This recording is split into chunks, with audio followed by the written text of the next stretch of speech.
வணக்கம். சற்று முன் கிடைக்கப்பெற்ற மிக மிக முக்கியமான செய்தி ஒன்று வெளியாகியுள்ளது. வருகின்ற இடைத்தேர்தலில் இரட்டை இலை சின்னத்தில் போட்டியிடும் அண்ணாமலை அதிமுகவில் இணைந்த பிறகு நிச்சயமான வாய்ப்பை நாங்கள் உருவாக்கி தருவோம் என்று அண்ணாமலையின் வீட்டிற்கு சென்ற 40 அதிமுகவின் முக்கியமான நிர்வாகிகள். அதிமுகவின் அரசியல் களத்தில் தற்பொழுது 35% தாவேகாவின் பக்கம் சென்றுவிட்டதன் காரணமாக அதிமுகவில் எடப்பாடி எடுக்கக்கூடிய முடிவுகளை விட நிர்வாகிகளாக நாங்கள் இருக்கக்கூடிய முடிவுகள் தான் இறுதியானது.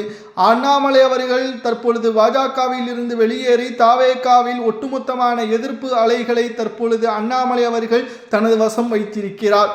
பாஜக அதிமுக கூட்டணியில் இருக்கக்கூடிய அண்ணாமலை அவர்கள் அதிமுகவிற்கு ஆதரவுகள் அளிக்காமல் இருந்தார். ஆனால் இப்பொழுது எடப்பாடி பழனிசாமியை விட உயர் பதவிகள் அதிமுகவில் அண்ணாமலைக்கு காத்து கொண்டிருக்கின்றது. அவரது புதிய இயக்கத்தை அதிமுகவில் இணைத்து கொண்டு செயல்பட்டால் நிச்சயம் வருகின்ற இடைத்தேர்தலில் அண்ணாமலை அவர்கள் இரட்டை இலை சின்னத்தில் போட்டியிட்டு வெற்றியடைந்தால் நிச்சயமாக அதிமுகவில் பொதுச் செயலாளர் பதவி அவரை தேடி வரும் என்ற தகவலை அதிமுகவின் கிளை நிர்வாகிகள் சமூக வலைதளங்களில் பதிவுகளையும் மேற்கொண்டு வருகிறார்கள். அதிமுகவை போன்ற பேர் இயக்கத்தை வழிநடத்த அண்ணாமலை போன்ற இளம் தலைமுறையினர்களுக்கு வாய்ப்பளிக்க வேண்டும். காலமாக அதிமுக நிலைத்து நிற்கும் என்று சட்டசபையில் அன்று மறைந்த முன்னாள் முதல்வர் ஜெயலலிதா அவர்கள் கருச்சித்தார். அது நடக்க வேண்டும் என்றால் அண்ணாமலை அவர்கள் போன்ற இளம் தலைமுறையினர்களுக்கான வாய்ப்புகளை உருவாக்க வேண்டும். தற்பொழுது அண்ணாமலை அவர்களுக்கு 47 வயது. விஜய் அவர்கள் எப்படி 52வது வயதில் முதல்வராக பொறுப்பேற்றாரோ அதேபோல அண்ணாமலை அவர்களும் தனது 45வது வயதிற்குள் முதல்வராக பொறுப்பேற்க வேண்டும் என்றால் அதற்கு ஒரே வழி இதுதான் என்றும் தற்பொழுது அதிமுகவின் நிர்வாகிகள் எடப்பாடி பழனிசாமியின் பேச்சை மீறி அண்ணாமலையை சந்தித்துள்ளனர்.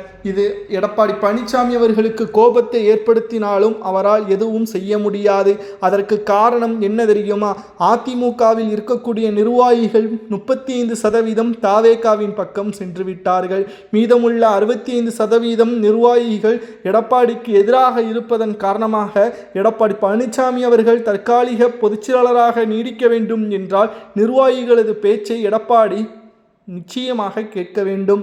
இல்லை என்றால் அதிமுகவில் எடுக்கக்கூடிய முடிவுகளுக்கு நிர்வாகிகள் அனைவரும் எடப்பாடிக்கு எதிராக வாக்குகளை செலுத்தி தேர்தல் ஆணையத்திற்கு கடிதங்களை சமர்ப்பித்தால் நிச்சயம் எடப்பாடி அடிப்படை உறுப்பினர் பதவியில் இருந்தே வெளியேறுவார். அண்ணாமலை அவர்களை நாங்கள் அதிமுகவில் இணைப்பது எங்களது சுயநலம் அல்ல, அதிமுகவின் வளர்ச்சிக்காகத்தான் என்று அண்ணாமலை அவர்கள் வருகின்ற இடைத்தேர்தலில் இரட்டை இலை சின்னத்தில் போட்டியிட வேண்டும் என்று கிளை நிர்வாகிகள் கூறுவது சரியா என்பதை அதிமுகவின் அடிப்படை உறுப்பினர்கள் கமெண்ட் வாயிலாக கூறுங்கள்.